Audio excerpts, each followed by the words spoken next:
Hello সবাইকে, good morning. আজকে আবারও একটি নতুন দিন শুরু করছি তোমাদেরকে সঙ্গে নিয়ে। আশা করছি তোমরা সকলে খুব ভালো আছো আর আমরাও বেশ ভালো আছি। আজকে বারটা ছিল মঙ্গলবার আর এখন ঘড়িতে বাজছে সকাল 7টা। তো ঘুম থেকে উঠে ফ্রেশ হয়ে এই যে চলে এসেছি রান্নাঘরে, রান্নাবান্না শুরু করতে হবে। তো প্রত্যেক দিন সকালে যেহেতু আমাকে হাজব্যান্ডের জন্য রান্না করতে হয়, তারপরে আবার ছেলের স্কুল থাকে, তো ঘুম থেকে উঠে অন্য কোনো কাজেই আমার হাত দিতে ইচ্ছে করে না। বা আমার বাড়িতে সেরকম কোনো কাজও নেই। ওই সকালে উঠে বাসি ঘরগুলো ঝাড় দিই, তারপরে নিজে ফ্রেশ হয়ে নিই। আর ফুল তোলা, ওগুলো তো নিচে ফুল তোলাই থাকে আমার জন্য প্রত্যেক দিন। তো সেই কারণে বাইরে আমার খুব একটা কাজ থাকে না। ওই যে যা কাজ ঘরের মধ্যেই আর কি। তো এদিকে হচ্ছে ভাত আর ডাল বসিয়ে দিয়ে এসেছি, আর এখন ফ্রিজ থেকে একটু মাছ বের করে নিলাম। আর ওই যে সবজি তো কাটাই আছে, তো ওখান থেকে একটা সবজি বের করে নেব। তো আজকে ভাবছি মিষ্টি কুমড়ো রান্না করব, কারণ মিষ্টি কুমড়ো খুব বেশি দিন থাকবে না। আবার এদিকে মিষ্টি কুমড়ো রান্না করলে আমার ছেলেও বেশ পছন্দ করে, আবার হাজব্যান্ডও বেশ পছন্দ করে। তো এদিকে হচ্ছে অনেক সবজিই রয়েছে, এই সপ্তাহতেও শেষ হবে না সবজি, যেহেতু মানে দুদিন পরেই বাজার করা হয়েছে, একদিন পরে সোমবারে বাজার করা হয়েছে। তো সোমবারে বাজার করা হলেও সোমবার থেকে আর কি এই সবজিগুলো খাওয়া হয়নি, মঙ্গলবার থেকেই আজকে থেকেই হচ্ছে সবজিগুলো খাওয়া হচ্ছে। তো এই সপ্তাহ শেষ হয়ে গেলেও জানো তো আমার এই যা সবজি আছে ওগুলো কিন্তু শেষ হবে না। তো এদিকে হচ্ছে একটুখানি রুই মাছ বের করে নিয়েছি, আর ওই মিষ্টি কুমড়ো বের করে নিয়েছি। তো রুই মাছের সঙ্গে বেশ খানিকটা ডিমও রয়েছে। তো হাজব্যান্ড হচ্ছে কোনো রকম মাছের ডিমই পছন্দ করে না, আর ছেলেও তাই। আমি যাও টুকটাক একটু খাই, তবে ওই একার জন্য কি আর করব। তো সেই কারণে মাছের ডিমটাও খাওয়া হচ্ছে না। আর এই রুই মাছগুলো অনেক দিন আগেকার, কবে থেকে যে ফ্রিজে রয়েছে আমার একদমই খেয়াল নেই। তো তারপরে আরও অনেক মাছ রাখা হয়েছে, খাওয়া হয়েছে, তবে এই রুই মাছটা আর কি খাওয়া হচ্ছিল না। তো ওটা যেহেতু অনেক পুরনো মাছ, তাই ওটাকেই আজকে বের করে নিলাম, ওটাকেই ভাবছি রান্না করে নেব। আর আজকে এই যে মিষ্টি কুমড়োটা করছি হচ্ছে একটুখানি রাঁধুনি ফোড়ন দিয়েছি, কারণ আজকে মিষ্টি কুমড়োটা না খুব একটা পাকা ছিল না, একটু কাঁচা ছিল। তো তার মধ্যে একটুখানি আলু দিয়েছি, আর একটু রাঁধুনি ফোড়ন দিয়ে একটু ঝোল ঝোল করেই আর কি তরকারি করে নিয়েছি। এটা এইভাবে মিষ্টি কুমড়ো খেতে কিন্তু বেশ ভালোই লাগে। তো এদিকে হচ্ছে ডালটাও ফোড়ন দিয়ে নিলাম। তো আজকের সকালের রান্নাবান্না এইটুকুই হবে। তো এই ডাল, মিষ্টি কুমড়ো আর মাছ ভাজা দিয়েই হাজব্যান্ড খেয়ে বেরিয়ে যাবে। তো ডালটা তো রেগুলারই আমাদের করতে হয়, আমি দুটো একটা পদ বেশি করলেও ডালটা কিন্তু আমাকে করতেই হয়। আর ওই যে অন্যান্য সবজির থেকে কিন্তু ও ডালটাই বেশি পছন্দ করে, তো সেই কারণে সবজিটা আর বেশি রান্না করি না, তার সঙ্গে ডাল করে নিই, এতেই হচ্ছে খাওয়া দাওয়া হয়ে যায়। তো আমার একার জন্য আলাদা করে কি আর সবজি করব, তো সেই কারণে ওই একটা সবজি করি, একটা ডাল আর মাছের ঝোল।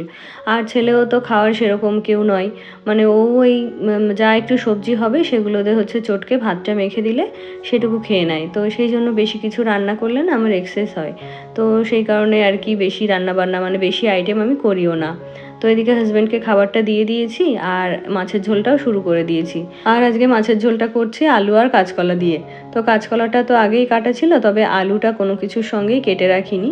ভেবেছি অন্যান্য সবজি কাটা থাক, আলুটা যখন যেটার মধ্যে দরকার হবে ইনস্ট্যান্ট কেটে দিয়ে দেওয়া যাবে। তো এদিকে আমার মাছের ঝোলটাও হয়ে গেছে, আর এখনও হচ্ছে ছেলের টিফিন বানাতে হবে। আর তারপরে ছেলের টিফিন তৈরি করে ওকে খাইয়ে দাইয়ে স্কুলের গাড়িতে তুলে দিয়ে এসেছি, আর আমিও সকালের খাওয়া দাওয়া করে নিয়েছি। আর রান্নাঘরটা আজকে মানে মুছে কমপ্লিট করতে পেরেছিলাম না, তো ওকে দিয়ে এসে খাওয়া দাওয়া করে তারপরে এখন রান্নাঘরটা পরিষ্কার করে নেব। আর জানো তো সকালের এই খাওয়া দাওয়া হয়ে যাওয়ার পরে এত ঘুম পাই, কোনো কাজই আর করতে ইচ্ছে করে না। তো সেই জন্য বেশিরভাগ দিন চেষ্টা করি যে সকালের খাওয়া দাওয়া করার আগে মানে যতদূর সম্ভব কাজটা এগিয়ে রাখতে। তো আজকে তো সেটা আর হয়নি। তো এখন যদি এই ঘরে গিয়ে বসি বা একটু বিশ্রাম করি, তাহলে এই কাজগুলো পড়েই থাকবে। আবার এই কাজগুলো কমপ্লিট করতে করতে সেই 1:30-2 বেজে যাবে।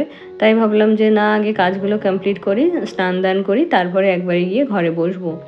তো আমার গত ভিডিওতে কমেন্ট করেছিল ভারতী দিদিভাই, তো দিদিভাই লিখেছে খুব সুন্দর লাগছে, ফ্রিজটা গোছানো, নতুন সব কিছু ভালো লাগছে, সন্ধ্যার টিফিন আজ খুব ভালো, মন থেকে শুভকামনা, ভালোবাসা জানাই প্রিয় বোন, খুব সুন্দর সব কিছু। থ্যাংক ইউ দিদিভাই, অনেক ভালোবাসা রইল তোমার জন্য। আর আমার গত ভিডিওতে আরও কমেন্ট করেছিল বিনোতা ধুলাই দিদিভাই, তো লিখেছে লাইক দিয়ে পাশে থাকলাম দিদিভাই, অনেক সুন্দর হয়েছে পুরো ব্লগটা, তোমার রান্নাঘরটা অনেক সুন্দর। থ্যাংক ইউ দিদিভাই, অনেক ভালোবাসা তোমার জন্য। আর জানো তো প্রত্যেক দিন যে আমার এই রান্নাঘরটাকে একটু একটু করে গুছিয়ে নিচ্ছি, সাজিয়ে নিচ্ছি এটা ওটা দিয়ে, তো সেই ছোটোবেলার কথা ভীষণ মনে পড়ে। ছোটোবেলাও একটা সময় হচ্ছে ওই রান্নাবাটি খেলতাম। তো সেই রান্নাঘরে না মায়ের রান্নাঘর থেকে অনেক জিনিসপত্র, তেল মশলা এগুলো নিয়ে আসতাম। তো সেই জিনিসগুলো মানে ছোটোবেলায় সেই ছোট্ট রান্নাঘরটাকে যে খুব সুন্দর করে গুছিয়ে রাখতাম বা রান্নার জিনিসগুলো খুব যত্ন করতাম। আর এই বড়বেলার রান্নাঘরটাও আমার এখন সেম মনে হয়। ওই প্রত্যেক দিন যে রান্না করি, রান্নাঘরটা একটু একটু করে সাজাই, তো মনে হয় সেই ছোটোবেলার মতো আমি এখনও রান্নাবাটি খেলছি। আর কি জানো তো, মানে মানুষের সবথেকে বড় শান্তি হলো মানসিক শান্তি। আর সেটা তো একেবারে ভরপুর আছে আমার জীবনে। তো জানো তো, নিজেকে এমনভাবে গুছিয়ে নিয়েছি যে কোনো কেউ আর আমার লাইফে ইন্টারফেয়ার করতে পারবে না বা কোনো কেউ আমার মানসিক শান্তি নষ্ট করতে পারবে না। তো এই একটা সময় মানে বাবা মা এও বলতো যে কারো কথা গায়ে মাখবি না, কোনো কথায় কান দিবি না। এমনকি হাজব্যান্ড তো প্রতিনিয়তই বলে যে কারোর কোনো বাড়তি কথায় কান না দিতে বা সেগুলো মাইন্ডে না নিতে। তো আগে সেগুলো করতে পারতাম না, তবে এখন জানো তো এমনই অভ্যাস হয়েছে যে ওই কথাগুলো আমার আর গায়েই লাগে না।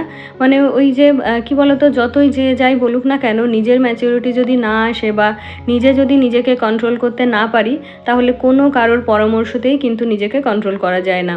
তো এখন আমি জীবনের এমন একটা পর্যায়ে রয়েছি যে ওই বাড়তি লোকের বাড়তি কথায় বা কোনো কারোর উস্কানিতে আমার কিচ্ছু যায় আসে না। সত্যিই তাই, নিজের ভালো থাকার দায়িত্ব কিন্তু নিজের হাতেই থাকে। তবে নিজে যতক্ষণ না ব্যাপারটা রিয়েলাইজ করেছি বা নিজেকে নিজে কন্ট্রোল করতে শিখেছি, ততক্ষণ কিন্তু কারোর কোনো পরামর্শতেই কাজ হয়নি। তো আমরা যেরকম প্রত্যেকটা মানুষই আলাদা, তো সেরকম প্রত্যেকটা মানুষের পছন্দ ভালো লাগাও আলাদা। এমনকি প্রত্যেকটা মানুষের কাছে সুখের বা শান্তির ডেফিনেশনও আলাদা। তো অনেকের কাছে সুখ শান্তি মানেই জয়েন্ট ফ্যামিলিতে থাকা, সবার সেবা যত্ন করা, সবার সাথে মিলেমিশে থাকা আর সবাইকে খুশি করে চলা। তবে আমার কাছে এই সুখের ডেফিনেশন একদমই আলাদা। আমার কাছে সুখ মানে সবার আগে হলো মানসিক শান্তি। আর জানো তো, একটা সময় মনে হতো জয়েন্ট ফ্যামিলিতে থাকা বা সবাইকে নিয়ে মিলেমিশে থাকা এই ব্যাপারটা বোধহয় খুব সম্মানের। তবে ওটা করতে গিয়ে দেখেছি নিজের বলে কিচ্ছু থাকে না, এমনকি নিজের আত্মসম্মানও থাকে না। তো জীবনের এই পর্যায়ে এসে এটাই পণ করেছি যে জীবনে যাই হয়ে যাক না কেন, নিজের মানসিক শান্তিকে, নিজের সুখকে আগে বেশি প্রায়োরিটি দেব। এখন কি জানো তো, ওই যে বলে না, যার এক কান কাটা সে যায় গ্রামের বাইরে দিয়ে, আর যার দু কান কাটা সে যায় গ্রামের ভিতর দিয়ে। তো আমার অবস্থাও এখন সেই রকম যে আমার এখন দু কান কাটা। ওই লোকে কি বলবে, আলাদা থাকলে আলাদা খেলে, এগুলোতে আমার এখন কিছু যায় আসে না। তো ওই যে বললাম, জীবনে যে পরিস্থিতিই আসুক না কেন, আমার যে দরজা একবার বন্ধ হয়েছে সেই দরজা আমি কোনোদিনও খুলব না, সেটা যাই হয়ে যাক না কেন। আর এখন কাউকে এক্সপ্লেনও করতে চায় না যে কেন হয়েছে, কার জন্য হয়েছে, কার দোষ, কার গুণ। তবে যদি কোনো দিন সেরকম পরিস্থিতি হয় বা কোনো কিছু আমাকে কোনো কিছুর সাথে মানে কম্প্রোমাইজ করতে হয়, তাহলে পুরো ব্যাপারটা আগে সবার সামনে আনবো, তারপরে অন্য কথা। তো যাই হোক, এই সমস্ত কথা বলতে গেলে না মাথা খারাপ হয়ে যায়। তবে আমার প্রতি কিছু লোকের ভুল ধারণা ছিল যে আমি হয়তো ওই আগের মতোই আছি, যে আগেও এরকমটা হয়েছে আবার কিছুদিন পরে একসাথে হয়ে গেছে বা সবটা ভুলে গিয়ে সব মেনে নিয়েছে। তো না, সেই ভুল মানে ওই ধারণাটা ভাঙানোর জন্যই আজকে এই কথাগুলো বলা। আরও কিছু মানুষকে কিছু মেসেজ দিতে চাই যে তাদের বাবা মাকে না আমার ষষ্ঠাঙ্গে প্রণাম করতে ইচ্ছে করে, যে তারা তাদের ছেলে মেয়েকে এমন শিক্ষা দিয়েছে যে এটা পর্যন্ত শেখায়নি যে লোকের সংসারে কতটা ইন্টারফেয়ার করতে হয় বা কত দূর পর্যন্ত যেতে হয় বা কত দূর গিয়ে থামতে হয়। আরও একটা বাস্তব সত্যি কথা বলি, এটা অনেকে আমার অহংকার ভাবতে পারে, তবে এটা অহংকার নয়, এটা একদম বাস্তব সত্যি কথা। আর যেটা আমি রিয়েলাইজ করেছি বা নিজে চোখে দেখেছি সেটাই আজকে বলছি।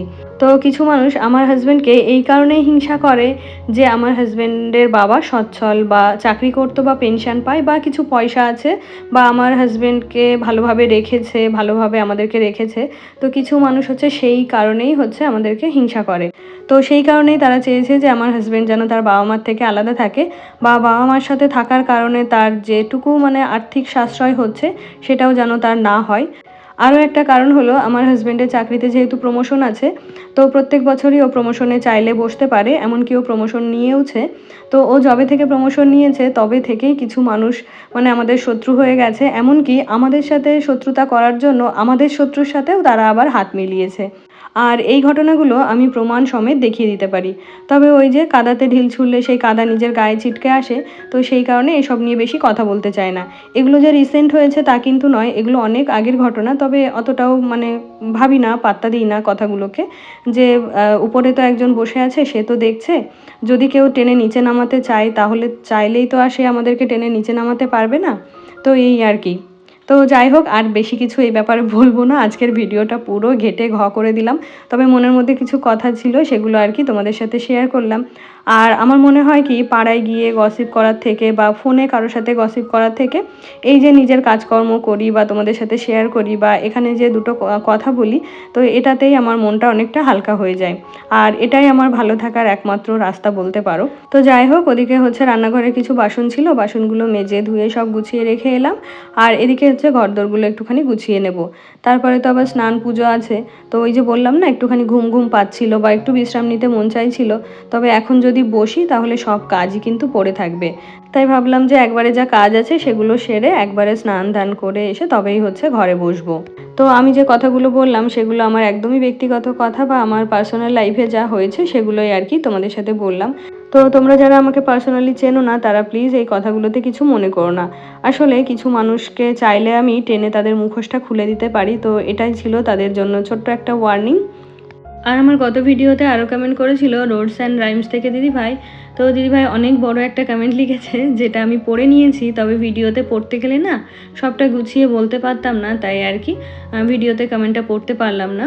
তো প্রত্যেকটা ঘরের বিছানা গুছিয়ে নিয়েছি, ওদিকে লিভিং রুমটাও গুছিয়ে নিয়েছি, আর এখন ঘরটা ঝাড় দিয়ে ঘরটা মুছে নেব। তো প্রত্যেকদিন এই ঘর মোছা বা ঘর বাড়ি গোছগাছ করা এই কাজগুলো না করলেও কোনো অসুবিধা হয় না। তবে আমার এখন এমন একটা অভ্যাস হয়েছে যে এই কাজগুলো ফেলে রাখলে মনে হয় আমার কোনো কাজই কমপ্লিট হয়নি। তো যাই হোক, তারপরে স্নান দান সেরে এই যে ঠাকুর ঘরে চলে এলাম। তো এখন হচ্ছে ঠাকুর পুজোটা সারবো, তারপরে হচ্ছে দুপুরের খাওয়া দাওয়া আছে। তো এই সোমবার রবিবার এই দুটো দিন তো লাঞ্চ ব্রেকফাস্ট ডিনার সব তো একসাথে করেছি সবাই মিলে। তো আজকে থেকে আবারও আমাকে সেই ব্রেকফাস্ট বলো লাঞ্চ সব একা একাই করতে হবে। তো একা একা খেতে গেলে না খুব একটা ভালো লাগে না। তবে হাজব্যান্ড ছেলে বাড়ি থাকলে ওই দিন কাজের প্রেশারটা একটু বেশি থাকলেও ওই দিন যেন আমার মনে আলাদাই আনন্দ থাকে। খুব ভালো লাগে ওরা যেদিন বাড়িতে থাকে। আর আমার গত ভিডিওতে আরও কমেন্ট করেছিল সামুন্নেসা খাতুন দিদিভাই। তো দিদিভাই লিখেছে যে তোমার হোম ট্যুর দিও, আর খুব ভালো লাগলো ভিডিওটা। থ্যাংক ইউ দিদিভাই। আর কি জানো তো, যবে থেকেই আমি ভিডিও করা শুরু করেছি তবে থেকেই অনেকেই চেয়েছে আমার হোম ট্যুর, তবে হোম ট্যুরটা আমার আর দেওয়া হয়নি। তো আমি যতদিন না পর্যন্ত হোম ট্যুর দিতে পারছি তার আগে পর্যন্ত কিন্তু তোমাদেরকে বলবো না যে আমি হোম ট্যুর দেবো। আমি যবে ভিডিওটা শ্যুট করতে পারবো তবেই তোমাদেরকে বলবো যে আমি হোম ট্যুর দেবো। তো অনেকে আছে আমার উপর রাগ করে আমার চ্যানেল থেকে বেরিয়েও গেছে যে আমি হোম ট্যুর কেন দিইনি। তবে অন্যান্য মানে প্রত্যেকদিন সংসারের এই কাজগুলো তো থাকেই, তারপরে হচ্ছে আবার যদিও এক্সট্রা করে ওই ধরনের কাজগুলো করতে যাই তাহলে মানে একটু সমস্যা হয়। তাছাড়াও হাজব্যান্ড যে ছুটির দিন একটা দিন বাড়িতে থাকে, ওকেও আর বলতে ইচ্ছে করে না যে আমি হোম ট্যুর দেবো, তুমি আমার ক্যামেরাটা ধরে দাও। তো ওই যে বললাম, যতক্ষণ না পর্যন্ত হোম ট্যুরের ভিডিওটা শ্যুট করতে পারছি ততক্ষণ পর্যন্ত তোমাদেরকে বলবো না যে আমি হোম ট্যুর দেবো। তো যাই হোক, এখন তোমাদের সাথে দেখা হচ্ছে সন্ধ্যাবেলাতে। তো দুপুরের খাওয়া দাওয়ার পরে 4টের সময় তো ছেলে আসে, তো আসার পরে ওকে খাইয়েছি। ওকে আর আজকে খেলতে পাঠাইনি, আমার সঙ্গেই ঘুম পাড়িয়েছিলাম। তো এখন সন্ধ্যাবেলা ও গেছে ওর ড্রয়িং ক্লাসে। আর এখন আমার জন্য একটুখানি মুড়ি মাখবো, সঙ্গে একটু চা করব। তো এরই মধ্যে হাজব্যান্ডকে ফোন করেছিলাম, তো ও বলল ওর ফিরতে দেরি হবে, তাই ওর জন্য ওয়েট না করে সন্ধ্যাবেলার টিফিনটা আমি একাই করে নিচ্ছি। আর আমার গত ভিডিওতে আরও কমেন্ট করেছিল রিঙ্কু পাল ব্লগ থেকে দিদিভাই। তো দিদিভাই লিখেছে অনেক সুন্দর। থ্যাংক ইউ দিদিভাই, অনেক ভালোবাসা তোমার জন্য। আমার গত ভিডিওতে আরও কমেন্ট করেছিল বিউটিস মেকওভার লাইফস্টাইল থেকে দিদিভাই। তো লিখেছে যে লাইক দিয়ে ভিডিওটা দেখা শুরু করলাম। হ্যাঁ গো, আমরাও সকালে খালি পেটে আনারস খাই, খালি পেটে খাওয়ার উপকার আছে। খুব ভালো লাগলো গো। থ্যাংক ইউ দিদিভাই, অনেক ভালোবাসা রইলো তোমার জন্য। আর হ্যাঁ, আমিও এটাই জানি যে আনারসটা খেলে নাকি খালি পেটেই খেতে হয়। তো ওই যে বললাম না যে আমার জন্য একটুখানি মুড়ি মাখবো, তো ওদিকে তো চাটা বসিয়ে দিয়েছি, আর এদিকে চানাচুরটাও শেষ হয়ে গেছিলো। এই কৌটোগুলোও ধুয়ে নিয়েছিলাম, তো আজকে চানাচুরটা ঢেলে নিলাম। আর জানো তো, এই সন্ধ্যাবেলা চায়ের সঙ্গে চানাচুর দিয়ে মুড়ি মাখা, এটা কিন্তু আমার হাজব্যান্ডের দুজনেরই ভীষণ পছন্দের। তো সেই জন্য আর কিছু আমাদের ঘরে থাকুক আর না থাকুক, এই মুড়ি চানাচুর কিন্তু থাকেই। আজকে তবে এখানেই শেষ করছি, দেখা হচ্ছে নেক্সট ব্লগে। তোমরা সকলে ভালো থেকো, সুস্থ থেকো এবং সাবধানে থেকো।